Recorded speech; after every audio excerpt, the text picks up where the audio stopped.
Vous souhaitez savoir comment réussir vos fiançailles. Vous souhaitez restaurer la flamme dans votre couple. Comment reconnaître son partenaire idéal. Des fiançailles au mariage et du mariage au bonheur. Comment s'y prendre? Le mauvais choix. Quelles sont les causes et les conséquences? Pour leurs 15 ans de mariage, le couple Bazabois nous livre leurs secrets pour un mariage réussi. Les jeudis 7, 14 et 21 mai, dès 19h. Sur l'émission 1001 questions. Exclusivement sur la page Facebook et la chaîne YouTube de l'apôtre évangéliste Georges Olivier Bazabois. Alors, connectez-vous. Pour toujours dans l'éternité.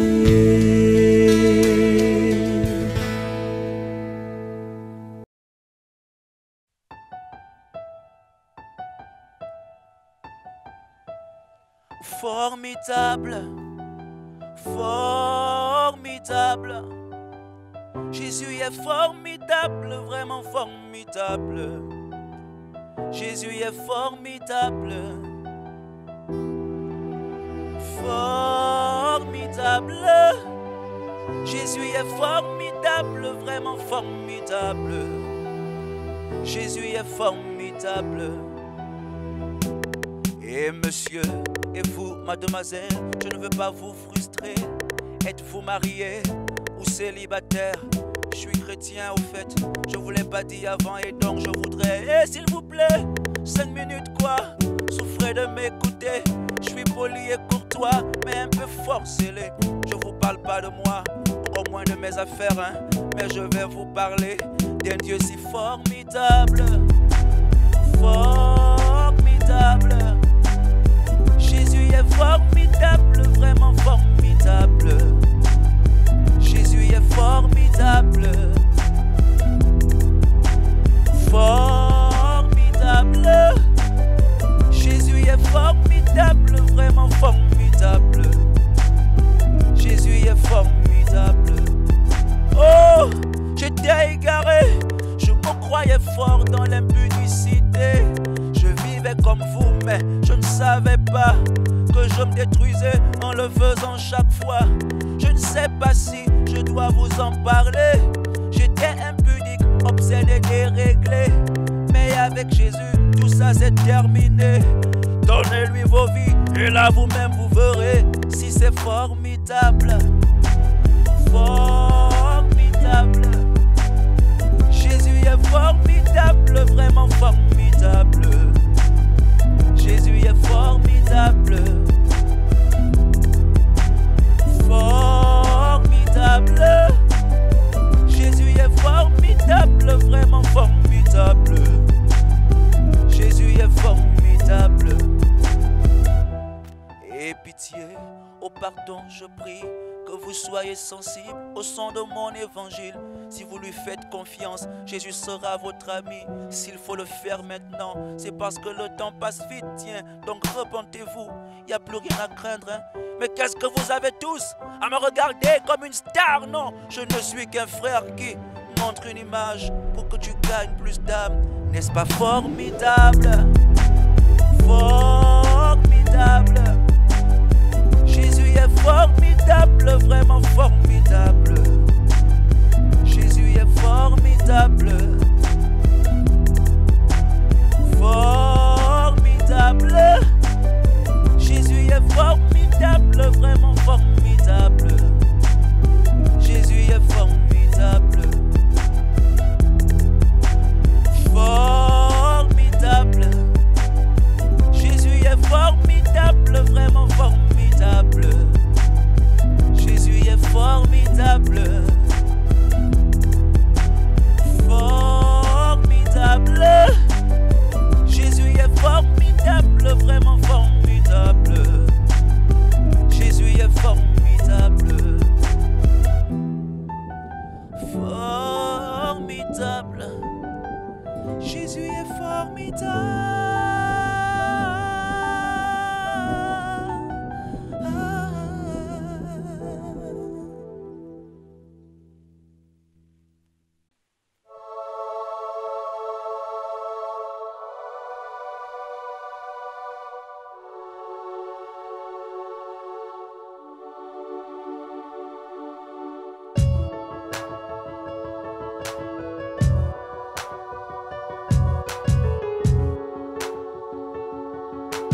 bonsoir ou bonjour selon l'endroit où vous nous suivez. Soyez les bienvenus sur le plateau de 1001 questions sur le mariage.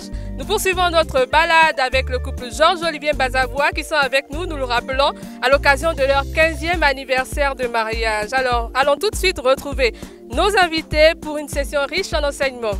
À tout à l'heure. Alors, bon retour sur notre plateau, monsieur et madame Bazavois. La semaine dernière, nous avons abordé la question des fiançailles et du mariage. Et ce jour, notre thématique, c'est la relation entre le mariage et le ministère. Alors, sans plus tarder, nous allons débuter avec un passage biblique, du moins une explication. Je vais le lire, il est dans 1 Timothée 3, versets 4 à 5. Il faut donc que l'évêque dirige bien sa propre maison, qu'il tienne ses enfants dans la soumission et dans une parfaite honnêteté. Car si quelqu'un ne sait pas diriger sa propre maison, comment peut-il prendre soin de l'Église de Dieu? Alors, apôtre, notre question est de savoir, est-ce que ce passage disqualifie certains hommes de Dieu?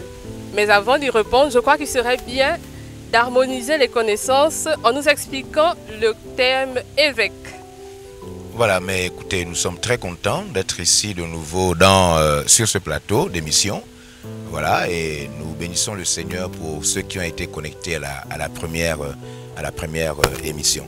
Alors, pour aller dans le vif du sujet directement, alors, qu'est-ce que c'est un évêque? Bon, mais un évêque, voyez-vous, c'est quelqu'un qui a la charge de l'œuvre de Dieu. Il est appelé par le Seigneur, accepté par l'organisation de l'Assemblée, et il se retrouve donc à la tête, n'est-ce pas, de l'Église. Alors, vous avez l'application, sinon encore l'exercice de la fonction d'évêque à plusieurs niveaux selon les organisations religieuses. Mais pour couper court, un évêque, c'est un leader, c'est un pasteur, c'est quelqu'un qui est à la tête, qui peut gérer une grande zone d'église, qui peut gérer un grand nombre d'anciens, ou encore qui peut gérer une communauté. Voilà. Mais c'est un homme de Dieu. De toute manière, c'est un homme de Dieu qu'on peut assimiler à un pasteur, à un évangéliste et à n'importe qui se retrouve à la tête de l'église. Alors, à la lecture de ce passage qui relève, du moins ce qui fait ressortir quand même des critères d'élection d'un évêque, comme vous l'avez expliqué, est-ce qu'on peut dire que ce passage disqualifie certains hommes de Dieu aux fonctions d'évêque? Alors, on voit bien que ce passage présente en réalité le profil moral, n'est-ce pas? Le profil éthique et moral de l'évêque. Est-ce que ce passage peut suffire pour disqualifier certains hommes de la fonction d'évêque? Oui et non. Oui et non. Alors oui, pourquoi? Mais parce que nous avons ici les exigences. Voilà. L'évêque doit diriger sa maison. L'évêque doit avoir une maison exemplaire, pas une maison parfaite, mais une maison exemplaire, pouvant tenir ses enfants en honnêteté, bien diriger sa femme, ne pas être adonné au vin, n'est-ce pas, ne pas être violent, avoir une vie modérée, ne pas être dans des pratiques malhonnêtes, voilà, ni lui, ni sa femme, ni ses enfants. Ça, c'est en ce qui concerne le oui. Oui, ça peut disqualifier donc certaines personnes de la fonction de pasteur, de dirigeant d'église, donc d'évêque. Non, pourquoi? Non, mais parce que, pour deux raisons. La première raison, c'est que il peut s'avérer que l'évêque ou l'individu soit déjà devenu évêque et qu'à la suite de quelques années après, il ait des enfants. Voyez-vous? Ou encore que, pour une raison ou pour une autre, hein, un peu comme on a vu le cas de la femme de Job, sa femme se détournerait. Alors, il ne peut pas perdre sa fonction d'évêque en tant que tel. Il va peut-être, comme on dit en langage courant, être mis sous discipline pour réparation s'il y a lieu, ou encore pour qu'il reçoive une aide de la part des autres évêques, ou encore de la part des personnes mûres de l'Église. Alors donc, il y a la possibilité qu'on soit évêque et que des circonstances difficiles, dues à des tentations, à l'œuvre du diable, arrivent dans la fonction d'évêque. Ça, c'est une première chose. Alors, le non aussi, pourquoi? Parce qu'il y a des réalités qu'on ne gère pas toujours. Alors, un évêque ou encore une personne peut avoir la fonction d'évêque, pasteur, serviteur de Dieu, tout ce qu'on peut imaginer. Et puis, il exerce son ministère pendant 10 ans, 15 ans, 20 ans. Et puis, suite à cela, il se marie. Donc, voyez-vous, il n'y a pas que l'idée de celui qui se marie et puis devient évêque. Il y a aussi l'idée de celui qui devient d'abord évêque, avant même de se marier, et puis des années après, alors qu'il a déjà un ministère, alors qu'il exerce pleinement, il marie malheureusement la mauvaise personne. Alors de là, et donc l'évêque va rentrer dans donc un conflit, n'est-ce pas, au niveau de son foyer. C'est l'évêque, c'est l'homme de Dieu. Est-ce que parce qu'il aurait raté d'une manière ou d'une autre son mariage, pas peut-être parce que sa femme est mauvaise, peut-être parce qu'ils sont incompatibles d'une manière ou d'une autre, peut-être parce qu'il n'a pas été vigilant, est-ce que cela pourrait lui enlever le statut d'évêque? Non, mais parce que dans la Bible, nous avons vu malheureusement des hommes de Dieu mariés à des mauvaises épouses, et vice-versa d'ailleurs. Donc vous comprenez que Abraham n'a pas perdu son statut de homme de Dieu le jour que sa femme lui a demandé d'aller prendre Agar. Vous voyez que Jacob n'a pas perdu son statut de patriarche parce que ces deux femmes étaient en conflit et que chacune d'entre elles a dû prendre leur servante pour donner à Jacob finalement 4 femmes. Ainsi de suite. Donc vous comprenez qu'il y a eu des circonstances qui ont amené malheureusement le cas de David qui avait ses enfants qui ont connu l'inceste et qui ont connu des problèmes. Ça n'a pas enlevé, n'est-ce pas, à David son statut de berger d'Israël. Donc il y a des circonstances malheureusement qui puissent arriver dans le couple d'un serviteur de Dieu sans pourtant dire qu'il perdrait sa position. Tout dépend de la circonstance. Mais je retiens mes paroles en disant oui d'abord, dans un premier temps, parce qu'ici nous avons les qualificatifs, nous avons les exigences. Non, parce que ça dépend de certaines circonstances. Oui. Voilà. Bravo, très bien expliqué, merci. Alors, apôtre, ministère, intimité avec Dieu, famille, épouse, ce sont des sphères, du moins des parties qui font partie de la vie de l'homme de Dieu. Oui. Est-ce que vous pouvez nous révéler l'ordre de priorité? Parce qu'il faut bien un ordre de priorité. Ok, l'ordre de priorité, c'est effectivement une chose que souvent les chrétiens posent comme question et aimeraient savoir. Aussi, pour les jeunes serviteurs de Dieu ou les jeunes servantes du Seigneur, elles aimeraient bien savoir quel est l'ordre de priorité. Mais l'ordre de priorité est simple parce que, voyez-vous, nous sommes dans le cadre de la parole de Dieu, dans la vie avec Dieu. Et donc, la Bible s'est déjà déclarée sur ces points. Dieu occupe la première place d'une femme ou d'un homme, qu'il soit célibataire ou qu'il soit marié. Alors, Dieu, nous ne l'avons jamais vu. Alors, quand nous parlons de Dieu, nous parlons de la personne spirituelle, auteur de la création de l'univers, mais encore tout ce qui implique Dieu, à savoir, la Bible passe avant tout, ce que la Bible dit passe avant tout dans une vie de couple, avec sa femme ou avec ses enfants, avec son mari ou avec ses enfants, mais aussi une dimension du ministère. Alors, dans le ministère, je vais parler de 3 dimensions. Vous avez la dimension de l'obéissance à Dieu. Ensuite, vous avez la dimension de l'organisation du ministère. Et enfin, la dimension des relations de l'homme de Dieu avec l'assemblée ou avec le peuple de Dieu. Alors, la partie de l'obéissance à Dieu dans le ministère, elle aussi passe avant tout en première position. Ça veut simplement dire, un homme de Dieu est censé faire ce que Dieu lui demande d'abord de faire et non pas ce que ses enfants ou sa femme ou le foyer, ou la vie en société lui demanderait de faire. Maintenant, les 2 autres parties qui concernent l'organisation et la relation de l'homme de Dieu avec le peuple, ça passe en seconde position. Mais il y a donc Dieu et l'obéissance à Dieu, n'est-ce pas? Le couple, n'est-ce pas? Et enfin, la deuxième partie du ministère, donc l'exercice du ministère avec le peuple. Je voudrais renchérir par rapport à cette question, l'ordre de priorité. Le premier commandement nous dit, tu aimeras le Seigneur de tout ton cœur, de toute ton âme, de toute ta force, de toute ta pensée. Alors, la priorité, c'est aimer Dieu. Et le deuxième commandement nous dit, tu aimeras ton prochain comme toi-même. Et dans ton prochain, il y a ton épouse, il y a tes enfants, il y a les frères et les sœurs en Christ, il y a les non-chrétiens, il y a la société, voilà, les hommes, voilà. Donc, ces 2 commandements résument, n'est-ce pas, l'ordre de priorité simplement. Merci. Voilà, très bien, merci. Alors, apôtre, le ministère VLR a sensiblement 10 ans. On vous connaît tous comme étant un homme public. Mais aujourd'hui, comme vous voyez, le thème c'est ministère et famille. Et ça nous plairait de voir l'apôtre dans son habitat naturel. Et pour cela, notre équipe technique s'est invitée chez vous. Donc, merci déjà de nous avoir ouvert vos portes. Et chers téléspectateurs, nous allons donc, durant quelques minutes, entrer dans l'univers des Mbazabois. À tout de suite.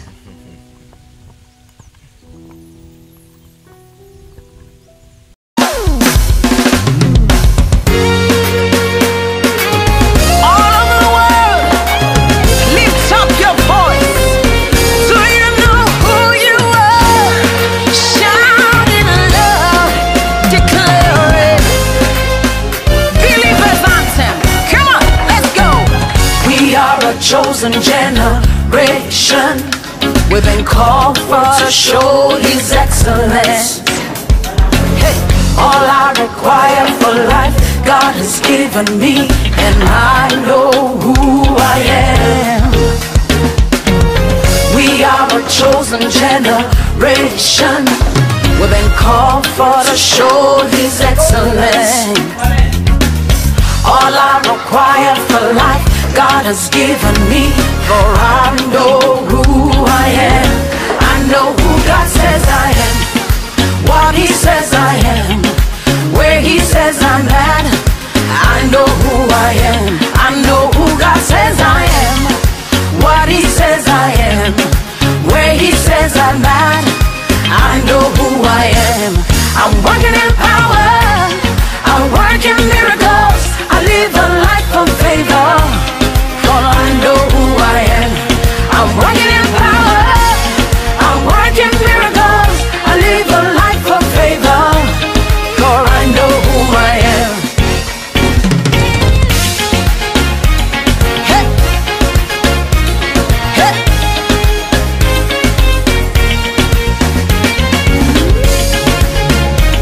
Hey. We are a chosen. We are a chosen generation, we've been called for to show His excellence. Yeah. All I require for life, God has given me, and I know who I am. We are a chosen generation, we've been called for to show His excellence. All I require for life, God has given me. I know who God says I am, what He says I am, where He says I'm at. I know who I am. I know who God says I am, what He says I am, where He says I'm at. I know who I am. I'm walking in power, I walk in miracles, I live a life of labor. For I know who I am. Say, I'm walking in power, I walk in miracles, I live a life of favor. For I know who I am. Everybody shout, I know who I am. Lift your voice, shout,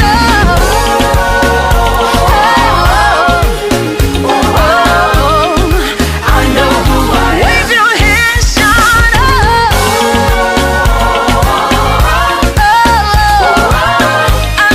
I know who I am.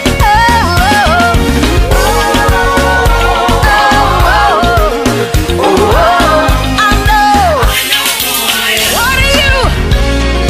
I am holy. Come on. I am righteous. So rich. I am beautiful.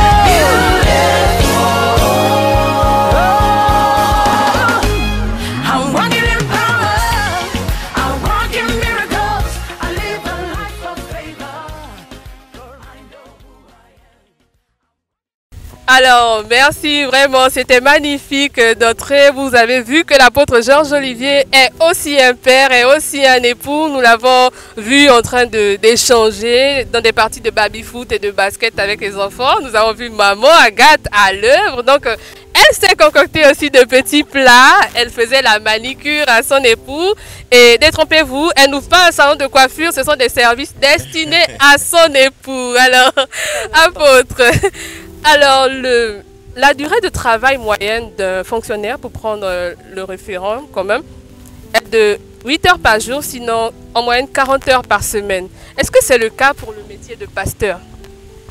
Non, ce n'est pas le cas parce que, voyez-vous, oui, c'est un métier sur la dimension humaine, hein, voilà.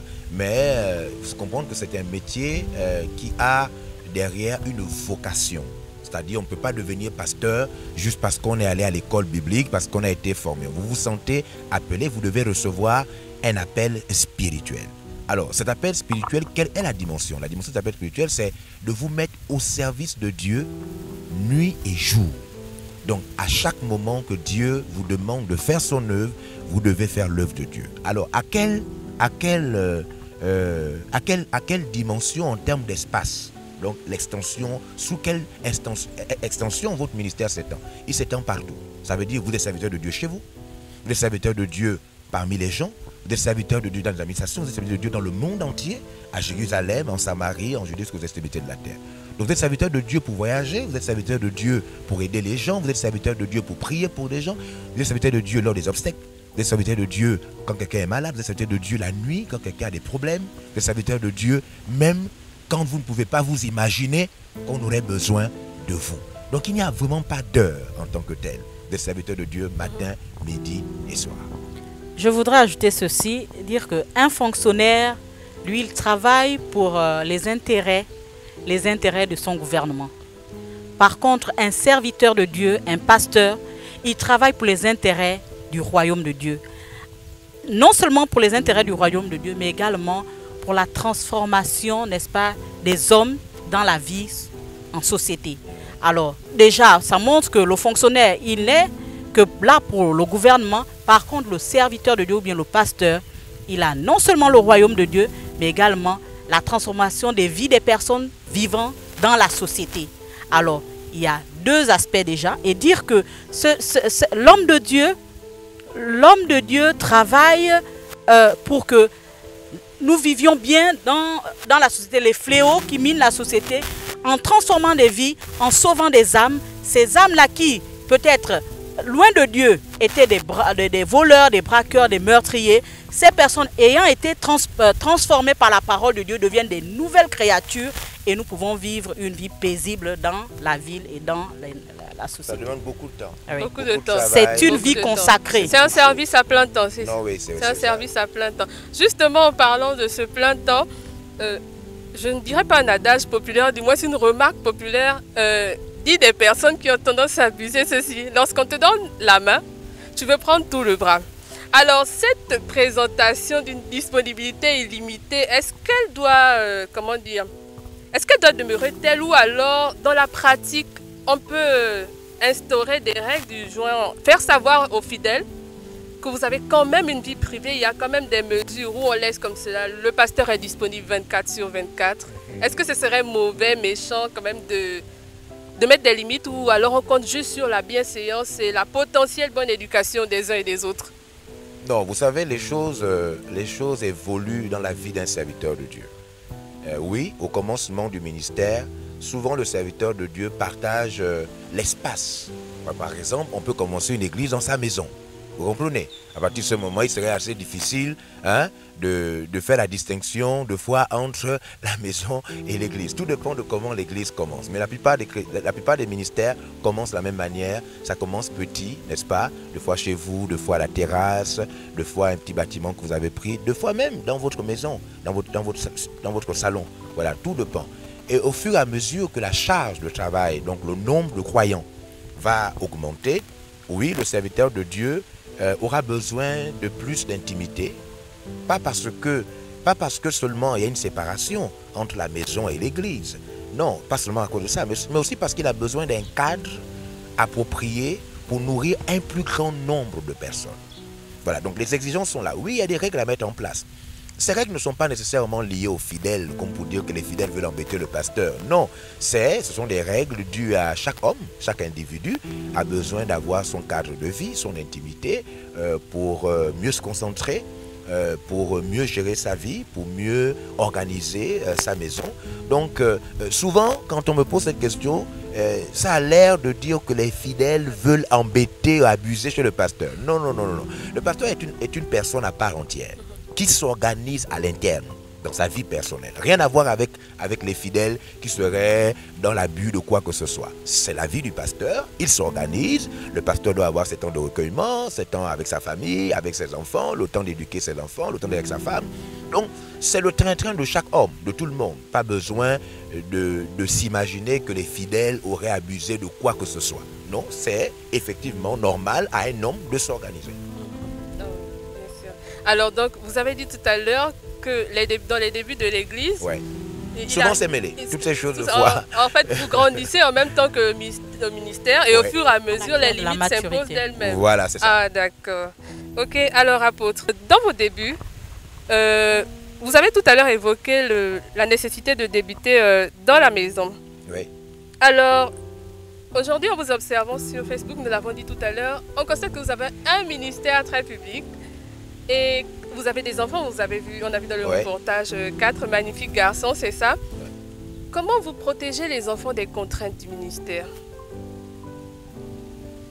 Alors, comment je protège les enfants? Je ne sais pas si j'ai quelque chose à dire. Comment je protège les enfants des contraintes du ministère?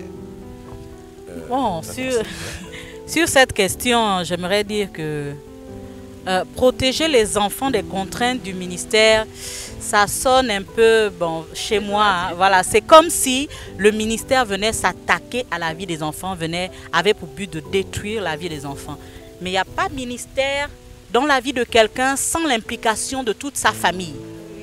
Ok, donc, s'il y a ministère, les enfants également sont dans ce ministère. Maintenant, ce que les parents ont à faire, c'est d'expliquer dès le bas âge aux enfants les différentes réalités du travail de leurs parents. Pour que les enfants, en grandissant ou bien en voyant comment les parents se comportent, sachent que voilà, ça c'est une exigence du ministère. Puisque nous sommes dans le ministère, alors acceptons cette situation telle qu'elle. Donc, c'est discuter et beaucoup expliquer aux enfants dans quoi nous sommes engagés.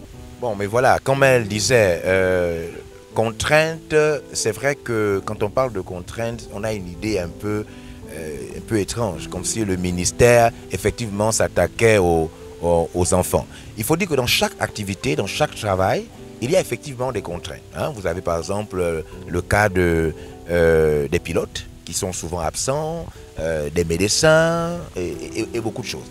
Alors, si je parle de contraintes, il faut peut-être aussi se poser la question de savoir comment protéger le ministère, n'est-ce pas, des enfants. Parce que dans la Bible, on a vu des hommes de Dieu qui ont perdu leur ministère à cause de leurs enfants. Alors, mais pour répondre clairement à la question, comment protéger les enfants des contraintes du ministère, la première chose, c'est qu'il faut inclure les enfants dès le départ. Dans notre cas, par exemple, nous avons fait nos enfants, nous étions déjà dans le ministère, nous étions déjà mariés, et donc quand les enfants sont nés, ils sont nés dans le ministère. Ils ont grandi dans le ministère. Quand ils ont commencé à ramper, c'est le ministère qu'ils voyaient. Quand ils étaient tout bébés encore, au premier mois, on les amenait à l'église. Donc les enfants ne connaissent que le ministère. Alors s'il y a contrainte dans le ministère, les enfants ont fait corps avec, n'est-ce pas, ces différentes contraintes. Voilà. Mais il faut dire que lorsque j'entends contrainte, j'ai automatiquement l'idée de la scolarité des enfants, de toutes ces choses-là. Est-ce que le ministère peut empiéter sur ces choses? Je dirais oui. Si on ne fait pas attention, on peut effectivement être trop donné à des activités du ministère et oublier les enfants. Alors, la contrainte, comment nous la contournons? Pratiquement, nous essayons d'être de plus en plus près de nos enfants.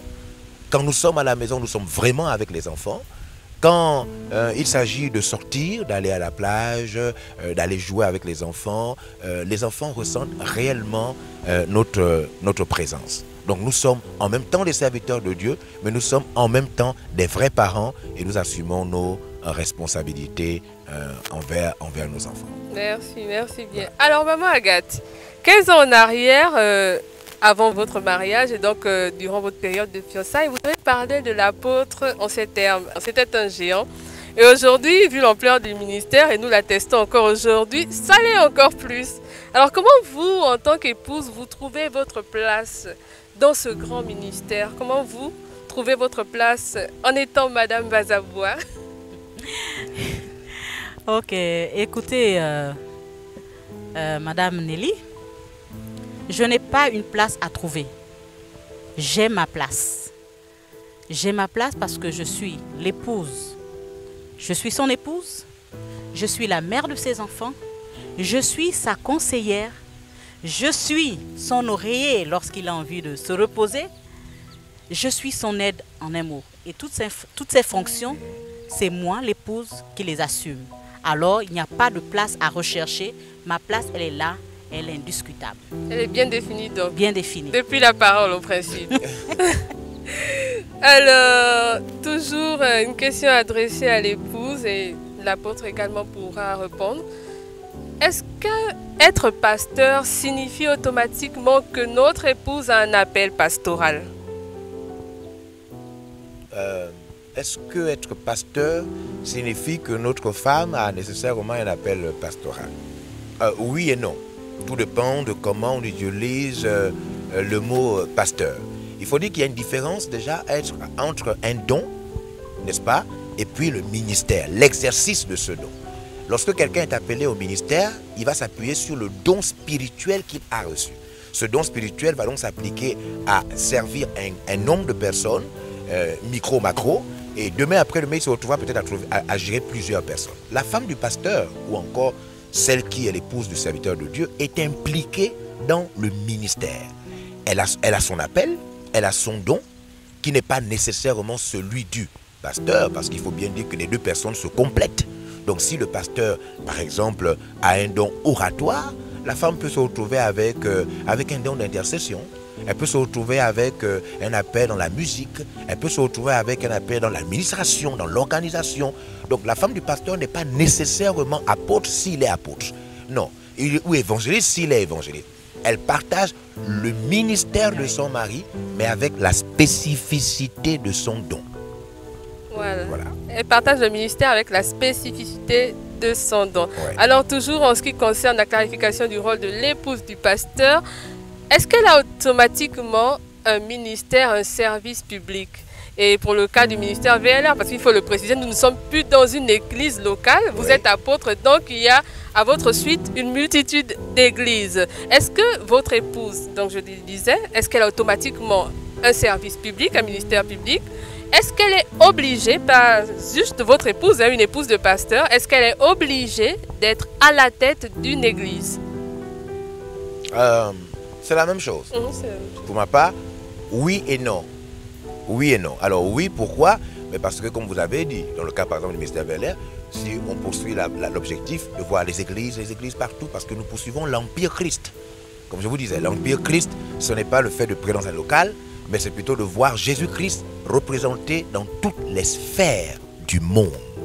À partir de ce moment, si vous êtes époux ou épouse de quelqu'un qui répand Jésus dans le monde entier, que vous le vouliez ou pas, vous vous surprendrez en train d'exhorter, en train de former, en train d'encadrer, en train d'enseigner, n'est-ce pas, en train d'aider les personnes à mieux connaître le Christ. Et donc vous vous surprendrez toujours en train de diriger quelque chose, si ce n'est pas une église sous la forme traditionnelle, et vous vous surprendrez en train de diriger peut-être autre chose, voilà, un comité, quelque chose aussi grand qu'une église. Ça c'est d'une manière ou d'une autre. Non du fait que vous soyez en train de faire quelque chose dont vous n'avez pas la compétence. Non, la femme du pasteur n'est pas nécessairement à la tête d'une église si elle a plutôt le don de faire autre chose de plus important ou encore une autre chose aussi importante que l'église. Donc, elle n'a pas nécessairement un ministère public parce qu'il y a beaucoup d'autres ministères puissants qui ne sont pas vus, à l'instar de l'intercession, l'administration, la relation d'aide et beaucoup d'autres choses, n'est-ce pas, qui peuvent être là et qui sont aussi puissants que de passer devant les gens et parler. Comme quand on dit derrière un grand homme se cache une grande femme. C'est un adage qui a beaucoup de sens. Alors comme indiqué dans notre bande-annonce, nous avons tenu à répondre aux questions des téléspectateurs. La première est celle-ci. Apôtre, comment vivre des fiançailles à distance? La question peut-être qu'il faut se poser d'abord, c'est est-ce que c'est possible de vivre des fiançailles à distance? Oui, je pense que c'est possible de vivre des fiançailles à distance, voyez-vous, parce que quand on parle de distance, les raisons qui ont établi la distance peuvent être diverses. On peut avoir deux personnes qui étaient ensemble et qui, à cause des études, ont dû se séparer, n'est-ce pas? Ça ne veut pas dire qu'ils ne se connaissaient pas, ils se connaissaient d'avance. Voilà. Il peut arriver aussi que ce soit des familles qui se sont côtoyées autrefois, qui se connaissent très bien. Et puis, finalement, à cause des raisons professionnelles ou quoi, se sont séparés. Voilà. Donc, les raisons de la distance peuvent vraiment être diverses. Est-ce que donc c'est possible? Je dis oui, c'est possible. Tout dépend de si on connaît la personne. Parce que dans la réalité de la distance, ce n'est pas la distance qui est un problème. C'est le fait de connaître la personne. Alors, si on connaît quelqu'un qui se trouve dans un autre pays et qu'on connaît très bien cette personne, il n'y a absolument pas de problème. Alors, si maintenant on ne connaît pas quelqu'un alors qu'on se voit tous les jours, là aussi il y a un danger. Donc ce n'est pas tant la distance qui est un problème, c'est plutôt l'intimité, la connaissance, l'appréciation qu'on a de la personne, la juste appréciation qu'on a de la personne. Donc oui, c'est possible de vivre une relation de fiançailles à distance à condition qu'on se connaisse très bien. Alors maintenant, est-ce qu'on peut se connaître très bien si on ne se connaissait pas autrefois? Là c'est dangereux, là c'est difficile. Il faut automatiquement des intermédiaires. Il faut des intermédiaires crédibles. Il faut des personnes sérieuses, un peu comme le cas de Isaac et de Rebecca. Celui qui est allé chercher Rebecca était très sérieux. Il savait les exigences d'Abraham, n'est-ce pas? Et de l'autre côté, Abraham, lui, avait bien éduqué son fils Isaac. Donc quand vous ne vous connaissez pas, vous êtes à distance, il faut des intermédiaires crédibles et qui ont beaucoup d'expérience. Alors toujours dans notre réalité de relation à distance, et cette question nous vient de Lombaréné, mais cette fois-ci pour un couple marié. Alors apôtre, est-ce qu'un mariage peut-il subsister à distance? Nous croyons que pour des réalités professionnelles, monsieur et madame ne peuvent pas vivre au même endroit. Alors est-ce qu'un tel mariage peut subsister? Mais oui, un mariage à distance peut... Il y a quelques années, je ne pouvais pas dire oui à cette question. Je ne peux pas répondre oui à cette question. Mais aujourd'hui, je dis oui. Un mariage à distance peut résister à condition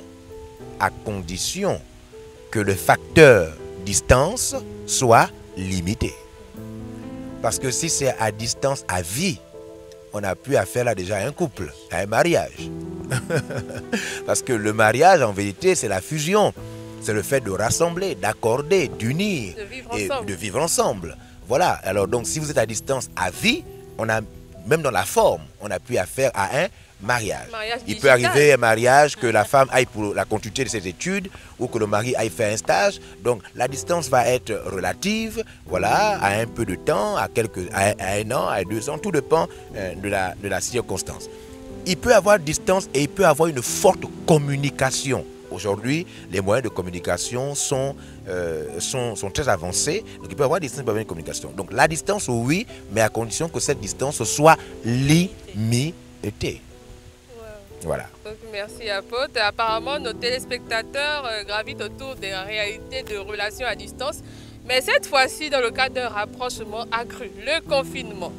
Comment un couple peut-il vivre durant ce confinement? Ils vivent le confinement. Rien que ça. Non, écoutez, naturellement parlant, les couples n'ont pas souvent le temps à cause des différentes activités. Le mari est au travail, la femme de fois aussi est au travail, et même quand elle n'est pas au travail, elle est occupée à beaucoup d'autres choses. Ils vont se retrouver souvent la nuit, voilà, et puis ils n'ont pas souvent le temps de discuter, de passer du temps ensemble, de construire l'avenir des enfants, de construire leur avenir de couple, etc. Voilà. Donc, souvent ils échangent rapidement et puis la nuit arrive, ils se dorment, etc. Donc, le confinement, souvent est un bon moyen pour approcher les enfants des parents, mais aussi pour approcher les couples. Ils ont plus de temps de passer ensemble. Ils discutent sur beaucoup d'autres sujets. Ils ne font pas le temps d'aborder les réalités de la famille élargie, papa, maman, les frères, les sœurs. Et donc le confinement, voilà, nous permet d'avoir un espace de temps un peu plus important. Alors, mais quand on parle de confinement en couple, il ne s'agit pas de vous regarder seulement du matin au soir. Non, après que vous ayez discuté, maintenant, chacun va à une occupation un peu plus personnelle comme la lecture, n'est-ce pas? La maman va peut-être faire la cuisine. Il y a beaucoup de choses à faire. Donc le confinement, c'est tout sauf une fatalité. Il y a beaucoup de choses à faire, beaucoup de choses de bien peuvent ressortir du confinement. Oui, l'amour peut connaître encore une autre dimension parce que pendant 7 ans, on passe plus de temps avec notre homme, avec nos enfants. Donc, il peut y avoir une dose d'amour supplémentaire, n'est-ce pas, dans la famille. Et voilà, c'est une bonne chose que d'être confiné en famille également. Ce n'est pas un malheur. C'est une bénédiction. Tel que la question est posée, c'est à croire qu'on a là un couple qui se tape le système. Je crois que cette réalité sera vécue dans les deux sens. Autant il y aura des couples qui vont se rapprocher, autant on va il faut dire que ce n'est pas le confinement le problème. Quand 2 personnes qui vivent ensemble ne peuvent pas se supporter dans une intimité imposée par le confinement, ce n'est pas le confinement qui est un problème. Ce sont les individus voilà, qui... c'est un problème de tout, de conversion, d'humeur, de caractère, de transformation. Changement d'humeur. Voilà, par exemple, j'ai vu quelque part sur les réseaux sociaux une fois où quelqu'un disait, il parlait à une autorité en disant que entre le coronavirus et sa femme, il préfère avoir affaire au coronavirus qu'à sa femme. Wow. Donc il parlait de confinement. Donc il disait... La femme est pire que le coronavirus. Voilà, la femme était pire que le virus. Donc il préfère se retrouver dehors, agressé par le virus, que d'être en confinement agressé par sa femme. Donc vous voyez que tout dépend, n'est-ce pas, des habitudes, du comportement, de la vie des gens. Alors c'était là les questions des téléspectateurs. N'oubliez pas de reposer vos questions au numéro qui s'affiche en annonce en bas. L'apôtre Georges-Olivier Bazabois et sa magnifique épouse se feront le plaisir de répondre la semaine prochaine. Alors, merci vraiment monsieur et madame Bazabois. Nous avons tenu également à aborder ce thème parce qu'il faut dire qu'il fait l'objet de plusieurs incompréhensions. Merci donc pour vos lumières et nous avons été richement bénis. Maman Agathe, des conseils à l'endroit des épouses de pasteurs. Ok, les conseils que j'aimerais donner aux femmes des pasteurs, aux épouses des pasteurs, c'est que une femme de pasteur doit être cette femme-là qui propulse le ministère de son mari. Elle doit être la femme qui prie pour son mari. Elle doit être la femme qui oriente, selon la parole de Dieu, son mari, parce qu'il est important de le signaler. Elle ne doit pas être une femme qui vient détruire le ministère de son mari par des jalousies et par des comportements malsains, parce que nous savons qu'il y a des femmes, des pasteurs qui ont des mauvais comportements, qui sont dans l'alcool, qui sont dans des choses qui ne glorifient pas le Seigneur. Donc la femme du pasteur doit être un exemple pour les autres femmes. La femme du pasteur ne doit pas être une fausse prophétesse, la prophétesse de l'escroquerie, parce qu'il y a un fidèle, il y a des fidèles dans le ministère qui ont des moyens, alors là, elle va avoir une prophétie pour dire que tel sera, et du coup, la personne elle ne doit pas être une fausse prophétesse, une prophétesse de l'escroquerie, elle ne doit pas être une prophétesse de la jalousie, parce que lorsque le cœur est plein de jalousie, des prophéties, ou bien sinon des fausses prophéties sont annoncées. Elle doit orienter son mari, elle ne doit pas amener son mari à changer le message qu'il a reçu de Dieu. Elle doit être celle-là qui motive son mari, qui éduque ses enfants afin que elle et les enfants, n'est-ce pas, contribuent à l'épanouissement, n'est-ce pas, du ministère de son époux, afin que ce soit un ministère puissant et efficace qui bénira plusieurs personnes. Waouh! Nous avons déjà écouté les conseils de maman Agathe à l'endroit des épouses de pasteurs. Mais apôtre, nous allons vous demander quelque chose de spécial avant que de donner des conseils à vos confrères hommes de Dieu, si on peut le dire ainsi. Vous allez à la fin prier pour eux parce que nous croyons que beaucoup de couples pastoraux, pour employer un terme générique, traversent des difficultés et ont également du mal à articuler cela, à trouver de bons repères entre le ministère et la vie de famille. Et vous avez, depuis la semaine dernière, souligné l'importance de l'Église, l'importance d'avoir une bonne harmonie entre le mariage et le ministère. Alors, des conseils aux hommes de Dieu, ensuite prier pour les couples pastoraux. Ok, le conseil que nous pouvons donner aux hommes de Dieu, ce sont des conseils vraiment liés non seulement à eux et leurs enfants, eux et le ministère, mais aussi eux et leurs épouses. Alors, qu'est-ce qu'il faut dire? Il y a tellement de choses à dire. Alors, je voudrais simplement attirer l'attention de tous nos pasteurs d'abord dans un premier temps. Nous avons beaucoup de pasteurs, beaucoup de missionnaires, que ce soit des femmes, que ce soit des hommes. n'est-ce pas? Parce qu'il faut dire que quand on parle de pasteur, de serviteur de Dieu, souvent on a tendance à voir seulement les hommes, alors qu'il y a aussi les femmes qui sont là. Et donc les hommes sont dans le monde séculier, mais les femmes sont pasteurs à temps plein, n'est-ce pas? Voilà. Alors, qu'est-ce que je peux vous donner comme conseil? D'abord, vous dire dans un premier temps, à cause de la spécificité de l'émission, c'est que la famille, elle est importante. Je rends grâce à Dieu, je ne sais pas comment je le fais, mais je trouve le juste milieu entre le ministère et la famille. Si vous pouvez voir mes enfants, vous allez vous rendre compte que mes enfants ne subissent pas le ministère. Mes enfants ne subissent pas le ministère, mes enfants sont contents d'aller à l'église. Mes enfants trouvent que l'église, le ministère, c'est une très bonne chose. Il leur arrive même quand nous sortons pour aller à l'église et qu'eux doivent rester à faire leurs devoirs, ils se sentent mal à l'aise, ils voudraient se retrouver. Donc pour vous dire que lorsque le pasteur ne sait pas gérer la famille et le ministère, il peut arriver que les enfants soient aigris et les enfants en veulent au ministère. Un peu comme si les enfants prennent la décision à l'intérieur de leur cœur de ne pas être pasteur, de ne pas être serviteur de Dieu lorsqu'ils seront adultes. Alors ne permettez pas à vos enfants d'avoir du ressentiment à l'endroit du ministère. Ne permettez pas à votre foyer, à votre femme, à votre famille de rejeter le ministère. Parce que vous serez peut-être mal comporté, peut-être parce que vous aurez dit que le Dieu ou le ministère passe avant toute chose, sans avoir expliqué et sans avoir pris la bonne mesure. Donc, ne permettez pas à Dieu d'être mal vu dans votre famille et dans votre couple. Ça, c'est la première chose à retenir.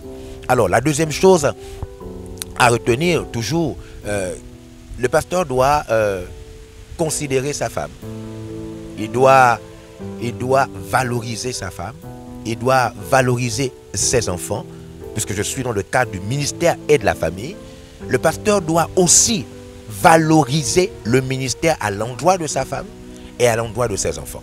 Donc de même que le ministère, l'église, les collaborateurs doivent se rendre compte de la valeur des enfants du pasteur et du pasteur, de même la femme du pasteur et les enfants du pasteur doivent se rendre compte de l'importance et de la sacralité du service qu'exerce le pasteur ou le serviteur de Dieu. Donc il faut un peu être comme à l'équilibre dans les deux domaines.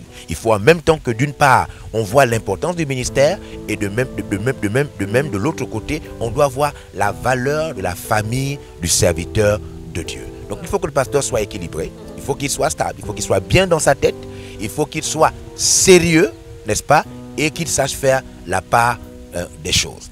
En ce qui concerne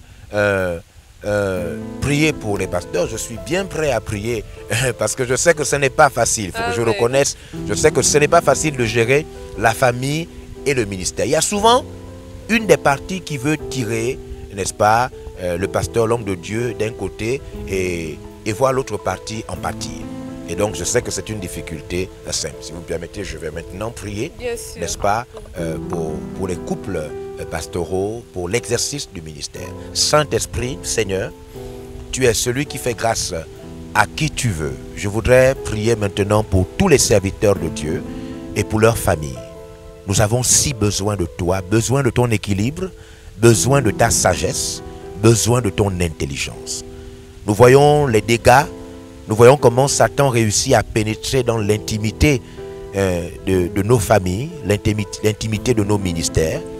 Et je voudrais prier maintenant à travers cette émission que tu accordes à tous ceux qui ont un appel de te servir avec leur maison, avec leur foyer, avec leurs enfants, avec leurs époux, leurs épouses.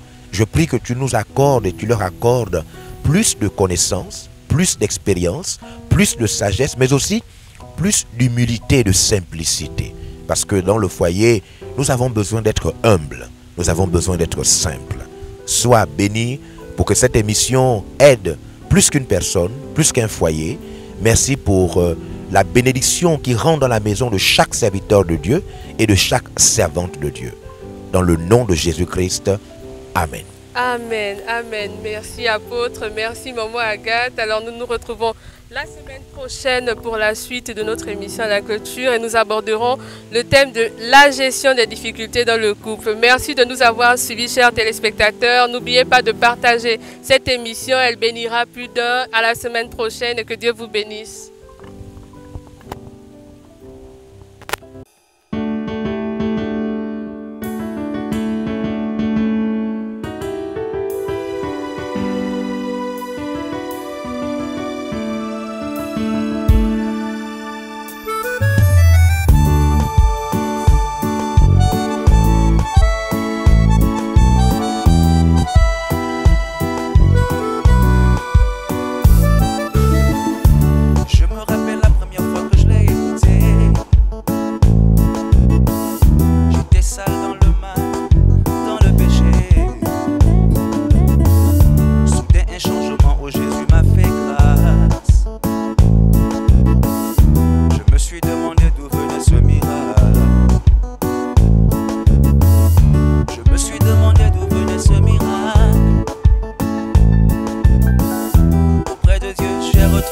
image.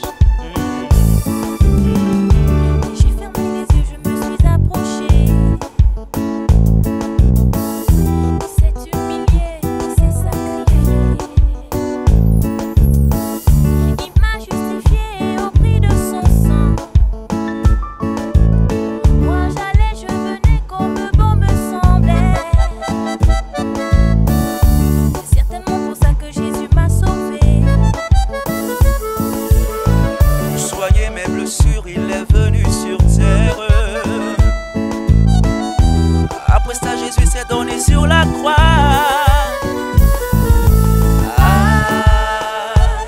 Ay, amor. Ay, ay, ay, amor. Mi amor. Ay, amor. Ay, ay, ay, amor.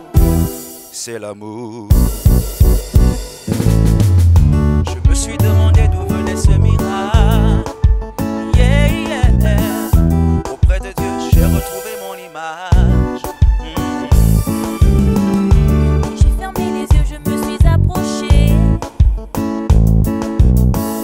Il s'est humilié, il s'est sacrifié.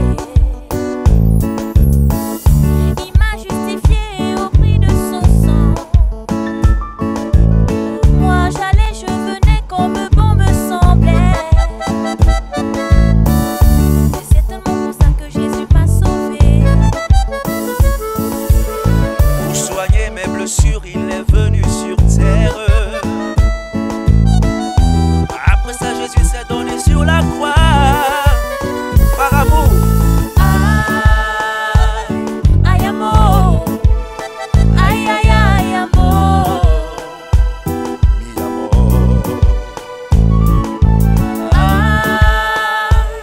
Ay, amor. Ay, ay, ay, amor. C'est l'amour. Ay, amor. Ay, ay, ay, amor. Mi amor.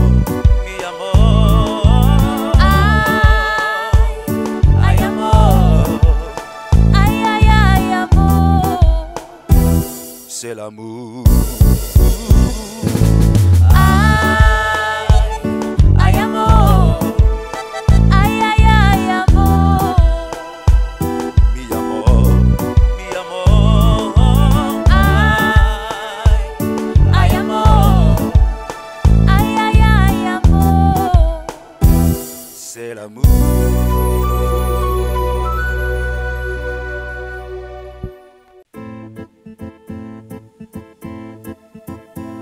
Il faudrait être près de Dieu.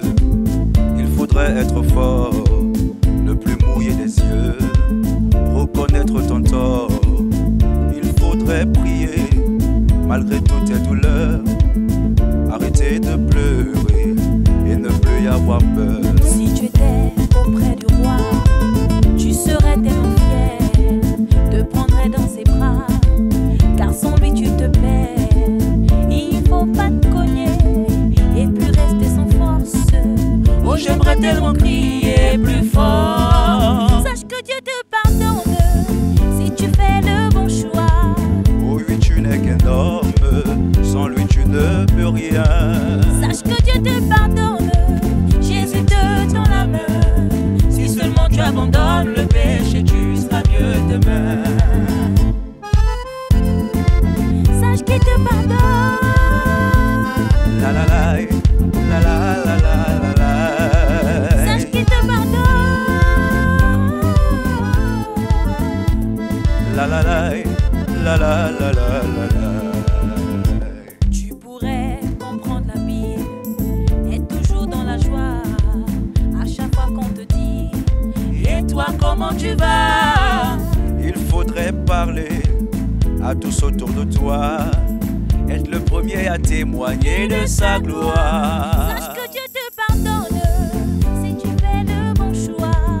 Oh oui, tu n'es qu'un homme, sans lui tu ne peux rien.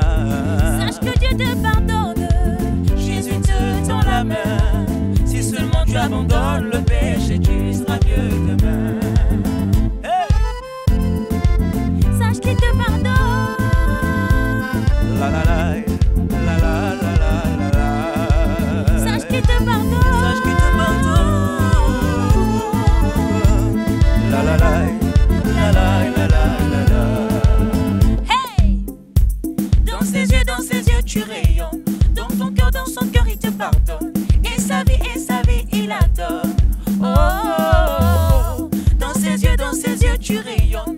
dans son cœur, il te pardonne.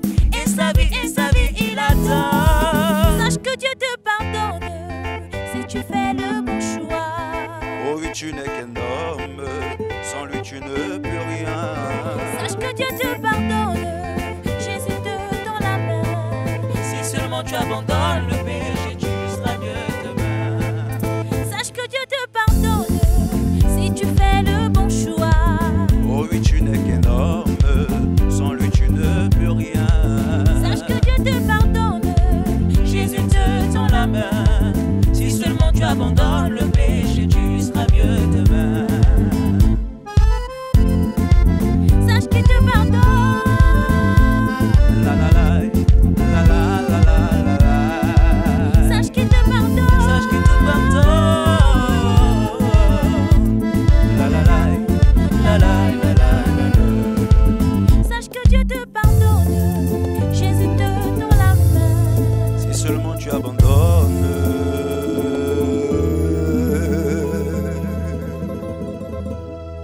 le péché, tu seras mieux demain.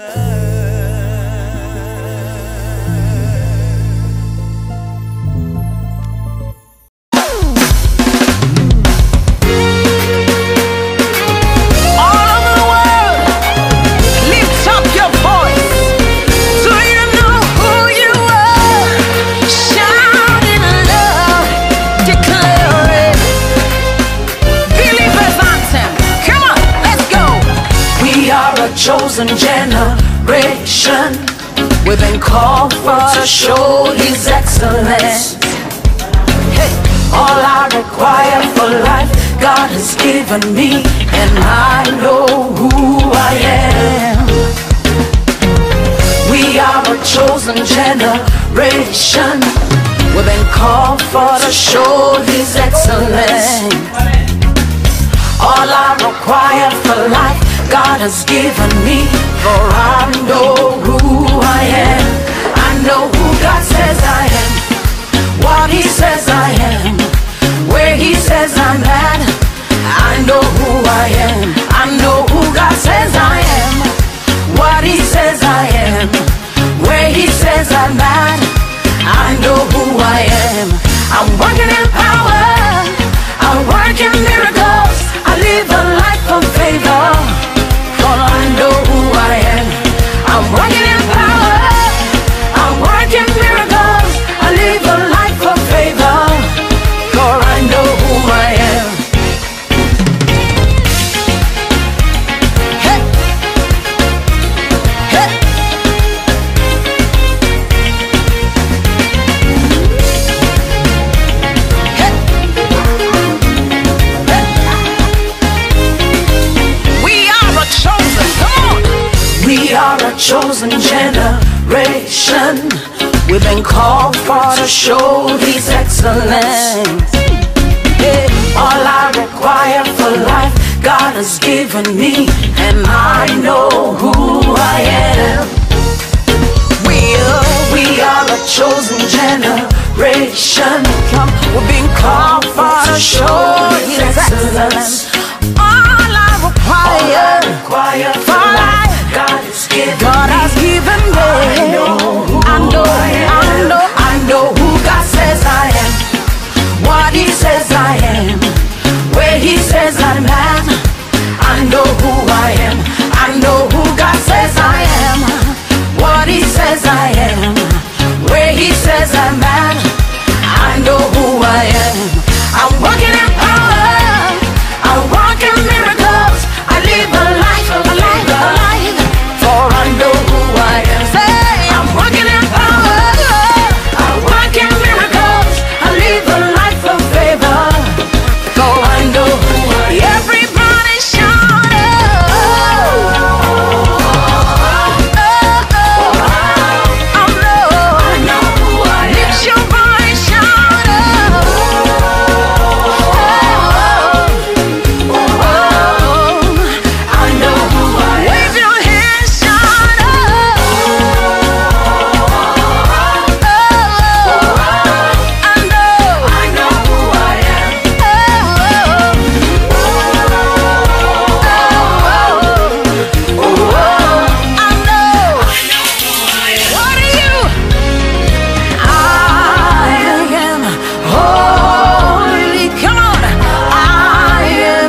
Vous souhaitez savoir comment réussir vos fiançailles.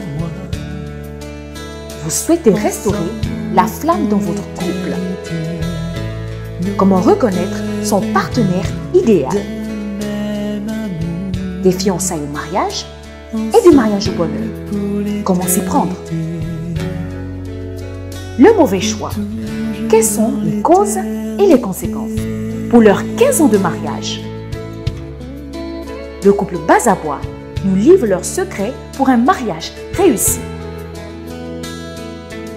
Les jeudis 7, 14 et 21 mai, dès 19h. Sur l'émission 1001 questions. Exclusivement sur la page Facebook et la chaîne YouTube de l'apôtre évangéliste Georges Olivier Bazabois. Alors, connectez-vous. Pour toujours dans l'éternité.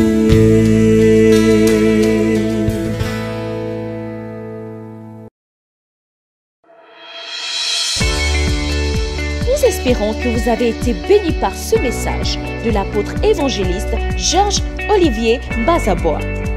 Vous pouvez permettre à d'autres personnes de jouir de cet enseignement en devenant partenaire par vos dons, dîmes et offrandes au numéro de compte inscrit. Que Dieu vous bénisse, vous qui permettez à l'évangile de se répandre par votre participation financière.